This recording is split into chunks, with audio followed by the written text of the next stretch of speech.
everybody. I hope you're all doing well. I'm doing a session for a client, so I'm going to be sharing psychic wisdom and energy healing. If any of you are interested in exploring a session with me, you can do so at my website at abbeynormalswisdomquest.com. I'm also offering reduced cost sessions on Patreon, so you can check it out at patreon.com/abbeynormalswisdomquest. All right, thank you so very much for the opportunity to explore these very generous, thoughtful goals. Thank you for sharing with us here on YouTube. Okay, Ginger the elephant. I'm really moved just reading your thoughtful request, and I'm very curious to see what we discover here today, see what we can do to help Ginger. All right, I'm gonna read your goals out loud and get started. So you say, I've started following the healing journeys of some rescued elephants in India. And I just cry and cry and cry every time I watch and see the amazing stories of these elephants and the organizations that rescue them. I feel for them so much, not having a family herd and the hardships they have been through.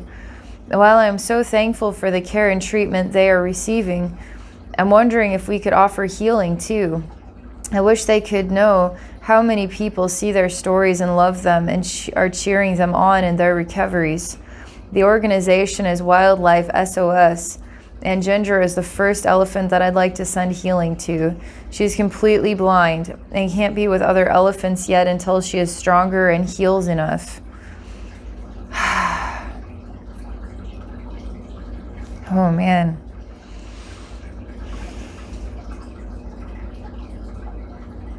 Okay. I'm gonna relax and get tuned in. Ginger the elephant. All right. What can we do to help Ginger today become strong enough to join a herd of elephants where she can be nurtured with a family?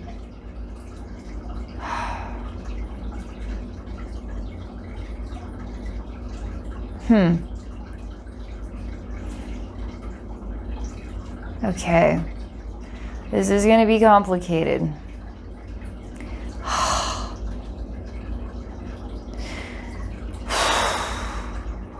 All right, my first experiences, there's two scenes. One, there's a man and his arms and his legs are outstretched and he is basically attached to a wall, and he's got a bandage around his mouth and he's been severely beaten. And I also experienced this through literally the eyes of this animal, Ginger. And I also feel Ginger's hands, legs are tied down and unable to move, unable to go anywhere.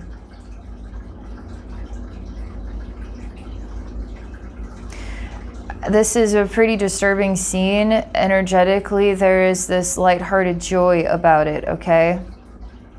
Where is that coming from? The person that is tying down the elephant and this man, let's just keep following through. Ginger says, I can't help him. I can't help this man. I can't help him. It's not about what Ginger can do for herself. It's about what she can do to help this man. I can't help him. Her heart and her soul is dedicated and determined to helping this man who is tied to a wall. He's completely unable to do anything to help himself, and he's beaten down. She's really just very uncomfortable, very, very uncomfortable. It keeps saying over and over, I can't help him, I can't help him, I can't help him, I can't help him. I can't help him. And I feel there's going to be a rip take place here, where this man will be ripped away from her. But it doesn't exactly happen. I feel the rip take place, but I don't experience her being taken from him. I see and experience her still basically tied down and then still watching him. And I see the man dies. And when he dies, she says that he himself, he releases out his bowels. And I see the man's soul basically comes out his bowels and is a pile on the ground. When this happens, she feels like she must move on now. I don't feel her. It's almost like she's going to be strong and she's not going to think any further about this. She tried all she could. This was all she could do. She must move on now. And it's still like being tied down. So how is she supposed to move on exactly? I need to get her out of her head. I'm just going to touch her mind in this scene. Okay? Where in time is this? Is this a past? Is this something she witnessed and experienced at some point in her life? I'm just touching her third eye, okay? And she gets very uncomfortable about that because she doesn't know me. I just continue to touch her third eye, and I put what is like blue light into her third eye. And I see her body is full of what is like straw. And I feel like it's not the right nourishment for her.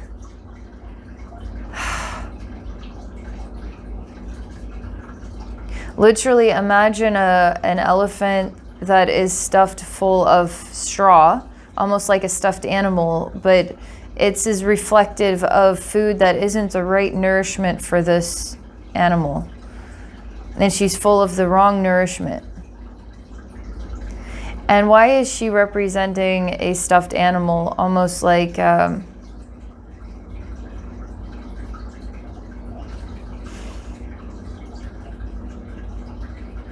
when a child has a stuffed animal, that stuffed animal protects them. That stuffed animal is their friend, right? And so the stuffed animal isn't made out of anything but a physical object that you can touch and interact with, that you can give consciousness to, and it can communicate with you, right? And through that means of you could call it imagination, or you could call it a psychic communication with the projection of a spirit consciousness into a stuffed animal. But I feel like Ginger represents this too, like a protector, or like a stuffed animal for a child, like a caretaker. Does a stuffed animal really take care of the child? Can the elephant really help the man? If the elephant is a stuffed animal, can it really help the man? On some level, maybe emotionally, maybe on some level she can. She really does not, she really feels agitated about me putting this blue light into her mind. So I need to go back and understand why and what I can do to help her feel more comfortable with me. She starts to lash out and she gets very angry. And I start to understand that she needs to vent. And a lot of where this anger is coming from is a bit misguided. Let's say she needs to protect this man, but was this man able to actually protect her? What if this man is seen as her father and she is the child, and the child must protect her father? Now her father's died, but what if her father wasn't really ever protecting her? So her hurt and her anguish and everything she's been through is misguided, because there was really no protection or support for her, although she had the illusion that there was on some level. And so she's taking the anger out on me, which is good, because she needs some place to put the anger, and I can just transmute that. So I encourage her to get angry at me and even violent, because it just so much has been withheld for her, and it's been psychologically tormenting. And when it's been psychologically tormenting, your concept of what is real is not actually real. So when it's not real, when your concept of real is a complete illusion, But we're going to have to rebuild her concept of reality, okay?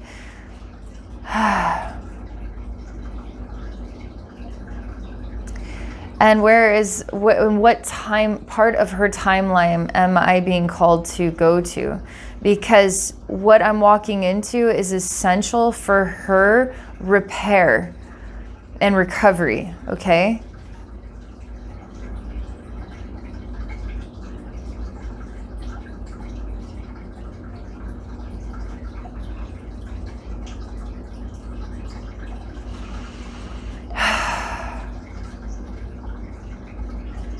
Major heart energy. That's actually about passion.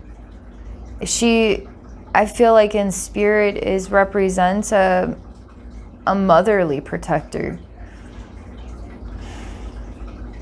And it's almost like that's who she is. And it's almost like in her heart, it doesn't matter whether this man had her best interest or not. She chose to take care of him. She chose to be the motherly protector. So she's saying that even if he is the father that wasn't really looking out for me and I was the child, I still chose to protect him. I still chose to take care of him. And that was my choice. And I say, so how is that conflicting when I am just simply putting light to heal your mind? You're getting agitated by me. What is it about me that is creating the agitation? Because I feel deep down inside there was something off about this relationship and you knew it. And that was conflicting your strength to be, as you say, this protector for him no matter what.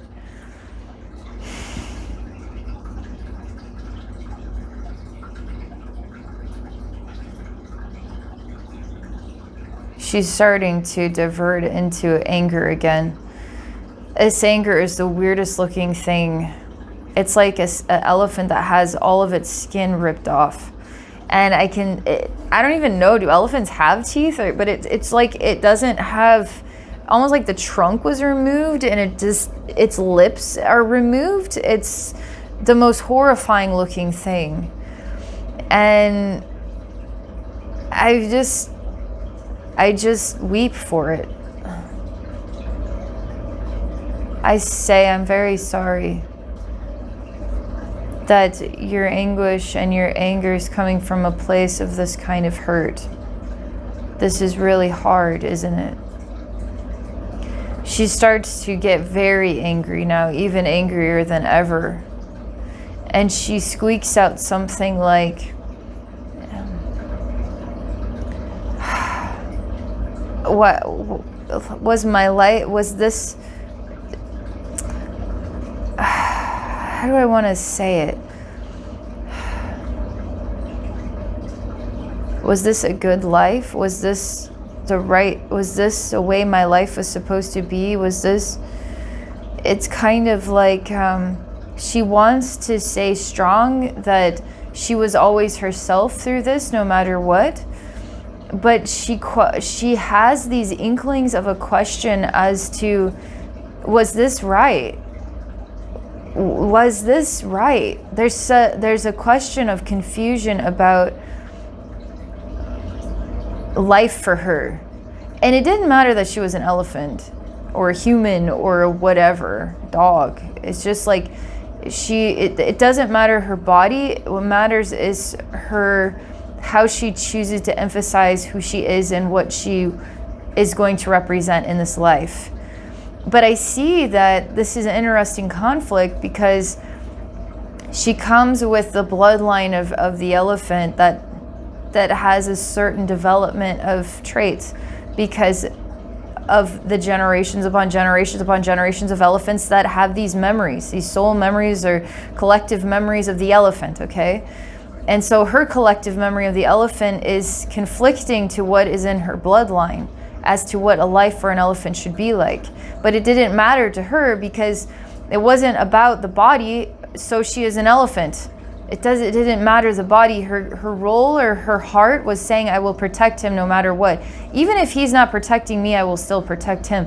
But now she's running into this it's a psychological conflict, majorly. So you can imagine this. I find a lot of what happens to impact our physical health, physical balance, oftentimes is prompted by what's beneath the surface is all these feelings and emotions, and can make a big impact in the way that we feel physically well, It can break us down in different ways. Emotions can break our bodies down when they're not resolved and they're in pain. Emotional pain then becomes physical pains. Somehow or another, it does. So I know that I'm going to have to do something she's not going to like, not because it's going to hurt her. It's actually going to help her. But because she can't seem to let the love in, because she has to be in a survival state or protector state, or that this is going to be a major conflict for her. So I'm going to continue to put light into her mind, and she's going to hate me for it. And I'm looking at this skinless, mouthless, trunkless, distorted elephant screaming, okay? And I'm just going to stand here. I'm going to do it whether she likes it or not. And my guides say, how will she receive it if she is rejecting it? And they say she's not rejecting it. It's like we have many parts of our dynamic. We're not just one choice. Let's say I really want this. All of my being really wants this. But some part of me knows that if I don't get that, I'll be okay. So what part of me, does 100% of me then want this? But what part of me is okay not having it? So obviously we have aspects of ourself that will be screaming while other aspects are still silent and saying, yes, please, I need this. And so the part of her that is saying, yes, please, I need this, silently beneath the surface of the screaming, horrific scene, is absolutely receiving this. And this is powerful enough that it will start to, like water, slowly but surely, gently seep into these spaces to hold her. To hold her. I don't know that she's familiar with being on the other side of love. Like, she is the giver of love, but she is not the receiver of love. And so she needs major support in allowing the receiving of love in, because she's still very strong-willed that she must protect, and that's the will of her love. But no, she must receive.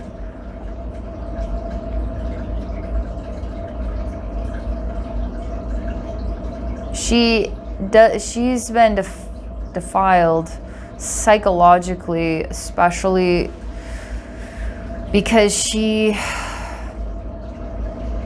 refuses. She's screaming that she would ever receive love. Okay, this is inside of herself. This is all the abuse that was done to her subconscious or her unconscious selves, and maybe in her conscious mind too. But the spirit of who she is very strong-willed, and she will protect no matter what she goes through, okay?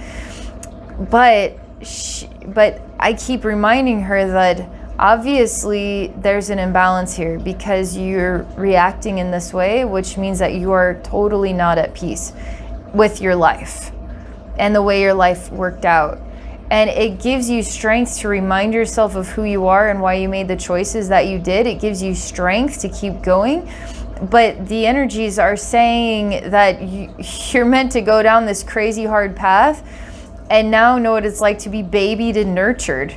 And that just doesn't fit. It just doesn't make sense, okay? So she needs complete her inner collective selves, her emotional body, her psychological self, beneath the surface, even if she's the sweetest elephant of all time these days, like, but beneath the surface, she has all this sound and unresolved, okay? And by helping the nurture this is going to help her be that more receptive to receiving, okay? And the receiving is going to be that much more powerful for actually healing her and getting her where she needs to be so that she can be a part of a family. You can see how the psychology may make it hard for her to be ready for a family, because a family is a balanced, a place of balanced, interconnected, loving teammates, okay? Soulmates. So she needs some more nurture, because it's time for her to be received by others in a loving way. I could see her snapping into a very protective mode that might be violent even without meaning to be. I could see her having different types of behavioral issues that she just, so let's get back to it, okay? When it comes to just nurturing the deeper self, because she's an incredibly strong soul. And what attracted her to the life that she lived? I'm curious about that. Because this is a very unique soul to live such a unique life. It's not like she just came in to be an elephant with all the other elephants. She came in to be an elephant in a weird elephant life experience. So she came in to have a very unique incarnate life experience that is extremely different than the average soul, okay? So I'm kind of curious why her soul wanted to do that. But let's see her. Okay, they want me to keep focusing on healing her. There's a really gross thing in here now. She's not screaming irately. Again, she's like a elephant that has no trunk or mouth. It's the creepiest, and has no skin. And it's, so I've been putting blue light into her mind to start to neutralize this, okay? Calm this down. And there's a thing in here, and it looks like, it's weird, okay? It looks kind of like a bear, but it has no snout, okay?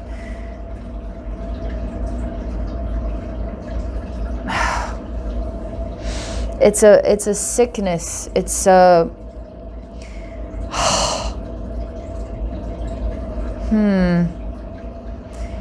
I'm gonna try my best to put words to what this means to me. Let's say there's an infection in the human race, and the infection isn't a physical illness, it's a mental illness. And so when a human being has this mental infection, this infection that, I don't know, maybe it's selfishness, maybe it's there's all kinds of mental illnesses, but I see this as a disease or an infection of the human race, and that animals suffer from it, okay? Animals suffer from this human infection. And she has no idea that she's been suffering from this human infection that was done to her, because she chooses to continue to say, I was a protector. But actually, I want her to, she is a protector. So am I to say she wasn't, you know? But I keep telling her, for you to join a herd of elephants, you are a protector, but we need you to work on receiving nurture. And I'm showing her that there was a sickness, that you were a part of a sickness in the human race. And so that's created a major imbalance here for your well-being. She never was sick. She got tangled up in a sickness.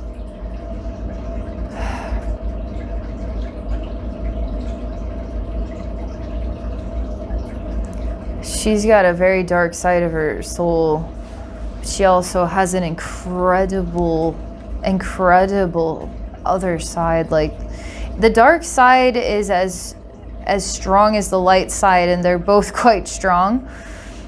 And there's a reason why she chose this life. There's a reason why.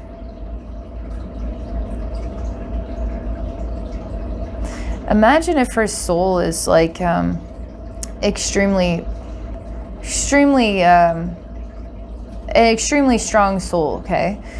That in order to continue to strengthen an extremely strong soul, it'd have to go through a real complicated, messed up life, okay? That to us would bring us to tears. But this soul is ready for this challenge, because this soul, as it becomes stronger, helps many souls go through incarnate phases. And this sacrifice then becomes a gift to like worlds, solar systems of worlds, okay? And what the soul can do.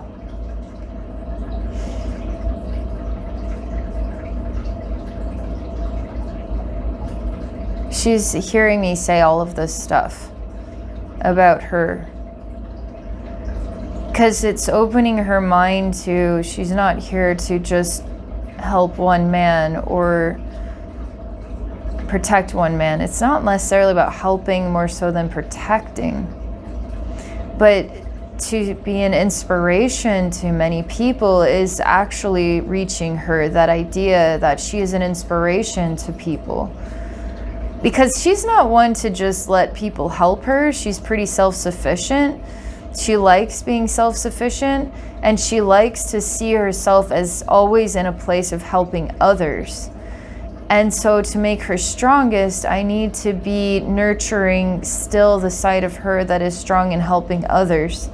Isn't necessarily to be babied by the elephant family of the future, but to be a part of that family and continue her role as supporting and helping to others to grow with her love. She's finally, I hear the sound of a break, and she collapses and she just starts to cry. Because I'm helping her to know who she is. Identity has been a really confusing part of her life. And I see the bear with the mouth cut off is starting to melt into the ground. And I see the dark and the light sides of who she is starting to alter, vibrationally alter. Because it's like we go through these hard times and we can fall into them and let that dark side destroy, or we can go through these hard times and that dark side becomes wise, and it becomes then a tool for helping many. Okay, so the dark side isn't evil, it's just part of the process of the breaking down. And if we lose ourselves in the breaking down, then you could say we're letting our dark side take control of us, and then all this chaos is coming out of us. But when the dark side is balanced, my God, is it ever strong, and it is wise, because it remembers all of those breakdowns, and the angelic side stays purely light in order to be that purely nurturing and also wise side. It's interesting. Let's see if we can bring her dark and light sides into complete harmony with one another, so they're a perfect sphere of her soul.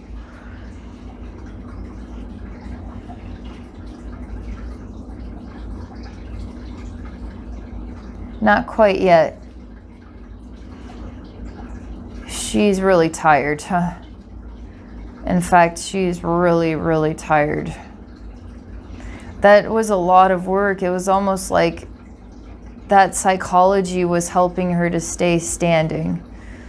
But as she's now mending from this lifetime inside of herself, her body's actually really worn out and she's collapsing. Because she doesn't have to stand on her pain anymore. And without pain to stand on, she's not weak. She just needs a lot of healing. She needs a lot of rest. This chaos and the extremes are over. And once that body realizes that, or the emotional aspects allow that awareness in, she now is weak, but not weak. She's allowing the healing to actually reach her. This could be a critical stage in her physical health because that energy was animating her. And now she doesn't need it anymore. So what is animating her is everything that she actually is after this life. She is exhausted. And now that she is giving into how she really feels beneath the surface, which is extremely exhausted, the healing can come in, but she needs a lot of healing. A lot of healing. I don't even know where to begin. I mean, I'm looking at her and I say, I'm proud of you for laying down. But something concerns me about the fact that she's laying down. Her laying down, it's like she may not stand up again. And the reason why is because she's exhausted. I will tell you that if Ginger, let's just say that Ginger has a long ways to go, okay? If she doesn't ever make it to a family, it would be okay, just so you know. And because it was an independent life. She was meant to have, in a way, she was meant to protect some human people. It feels like, especially this one guy. But it's really an independent life that she's always known in a way. So it would be a whole nother life experience to learn about her true nature as an elephant, you know? And so she may get to that place, but because I see her laying down here as exhausted as she is, it may not be for this life. It may have just meant to be a life of independent and challenge, okay? To continue to strengthen an already extremely strong soul. That doesn't mean we can't love her though, and adore her and cherish her and not want that for her. It's like, that's the human we see. This is like, this is wrong, right? All animals should be treated with love and respect, as all humans should be as well. And the humans struggle sometimes to treat themselves that way. And we're looking at what is the infection here, you know? She could be a messenger for us as well. She says she's fine, she just needs to rest. And she's starting to hear the sounds of many people who care about her psychically. And perhaps that's why I was so focused on her third eye, because she needed to, that loud noise needed to relax. And she needed to be psychically, elephants seem to be quite psychic. I mean, all animals, all humans, like everything has a psychic nature. But I actually do feel that she's going to be able to start receiving the sound of many souls that love her. Not as though she needs to be babied, because her personality is to be strong always, but to let herself know how loved she is and what a difference she's making. If she's making a difference, she still feels there's purpose for her. If she's not making a difference, then she doesn't want to continue with her life. Like, her life has to always be in sort of devotion of others in a way. But this gives her strength as well. So all of these prayers and all of this love for her and all the support that she can heal from a very difficult time is now reaching her, okay? Because there seems to be a lot, you and many physical people, they're helping Ginger, but also people watching the show and learning about her story, and then the session too. But there's a lot of prayers for her. I feel there's a lot of prayers for her. And she's receiving those. It's like nectar for the soul. Like, I see it entering into her body like veins of energy. And it's giving her ability to breathe. Inhale and exhale this love.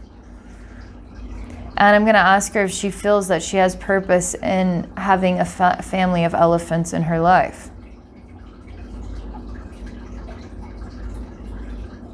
She cries.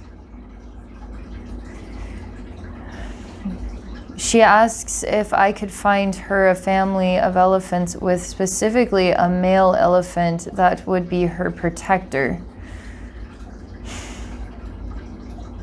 A male elephant, like a soulmate that would know who she was and that would be there to protect her. That she would feel now protected by a male elephant. It would actually rehabilitate her.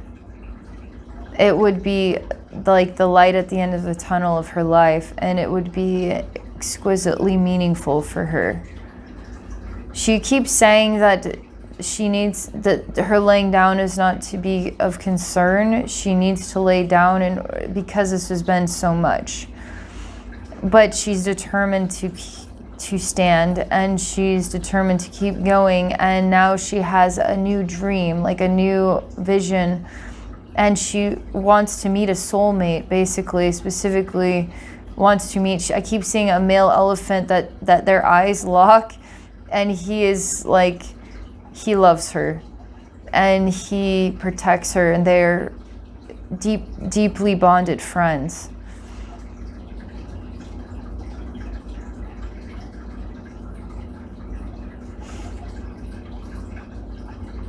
I just touch her face, and I go back to the original scene where she had no trunk and no mouth and no skin, and I just put the skin back on her and the mouth and the trunk. And I tell her that she's beautiful.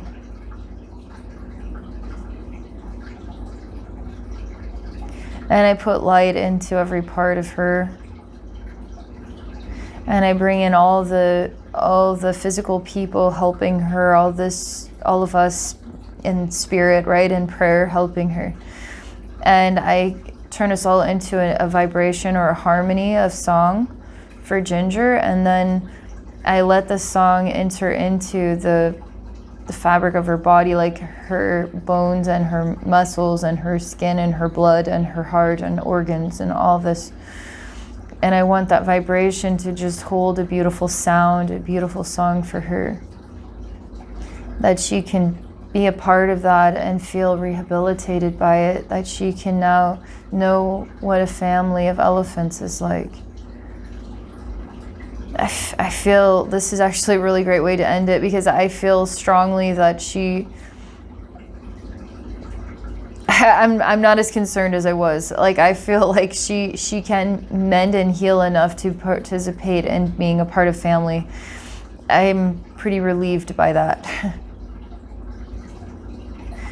I'm gonna see that her body is healing, that she is smiling in her heart, that the screaming is over, that the psychological confusion is over,